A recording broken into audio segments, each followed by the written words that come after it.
दिवंगत उपमुख्यमंत्री अजित पवार यांच्या विमान अपघात प्रकरणी सर्व शंका-कुशंकांचं निरसन होणं गरजेचं आहे। यासंबंधी केंद्र आणि राज्य स्तरावर सुरू असणाऱ्या चौकशीतून सत्य उजेडात येईलच असं ठाम मत वैद्यकीय शिक्षण मंत्री हसन मुश्रीफ यांनी आज माध्यमांशी बोलताना व्यक्त केलं। कोल्हापुरातील नियोजित आंतरराष्ट्रीय क्रिकेट मैदानाला दिवंगत पवार यांचं नाव देण्याचा निर्णय योग्यच असल्याचंही नामदार मुश्रीफ यांनी स्पष्ट केलंय। विविध शासकीय कार्यक्रमांच्या निमित्तानं नामदार हसन मुश्रीफ आज कोल्हापुरात होते।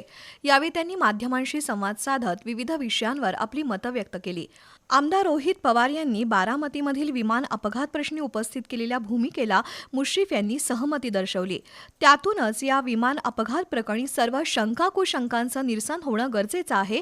यासंबंधी केंद्र आणि राज्य स्तरावर सुरू असणाऱ्या चौकशीतून सत्य उजेडात येईलच असं मत नामदार हसन मुश्रीफ यांनी आज माध्यमांशी बोलताना व्यक्त केलंय।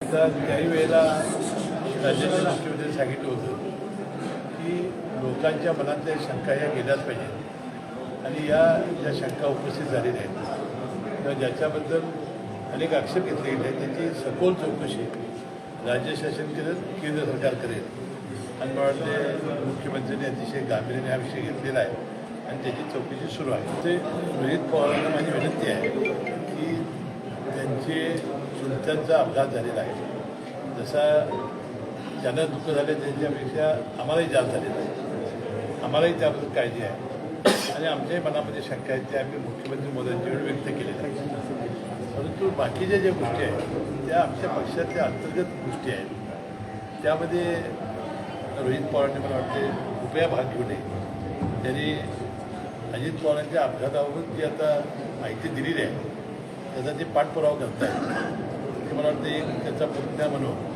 त्यांची अस्वस्थता मी समजू शकतो। कोल्हापुरातील नियोजित आंतरराष्ट्रीय क्रिकेट मैदानाला दिवंगत उपमुख्यमंत्री अजित पवार यांचं नाव देण्याचा निर्णय योग्यच असल्याचंही नामदार मुश्रीफ यांनी स्पष्ट केलंय।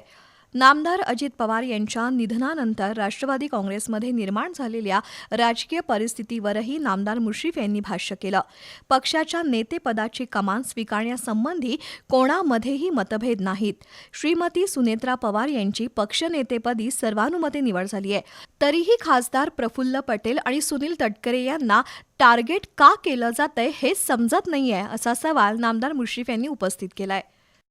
तटकरे साहेबांची, दादांची, तटकरे साहेबांची, प्रफुल्लभाईंची त्याही एकदा भेट झाली असेल, अनेक वेळा भेटी झाली असेल। प्रफुल्लभाई पटेल हे राष्ट्रवादी काँग्रेसचे पवार साहेबांच्यापासून कार्याध्यक्ष आहेत, आजही ते कार्याध्यक्ष आहेत आणि अजितदादांच्या नंतर ते आता एक प्रमुख आहेत। आता ज्यावेळेला राष्ट्रीय अध्यक्ष या सुनेत्राबाईंना केलं जाईल त्यानंतर ते सुद्धा कार्याध्यक्ष राहणारच आहे।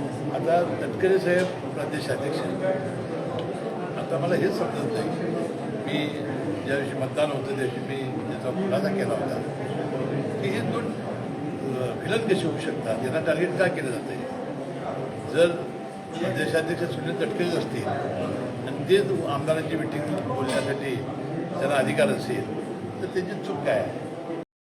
नजीकच्या काळात महायुतीच्या माध्यमातून जिल्ह्यात मोठ्या प्रमाणावर विकास कामं होणार आहेत असंही मुश्रीफ यांनी स्पष्ट केलंय।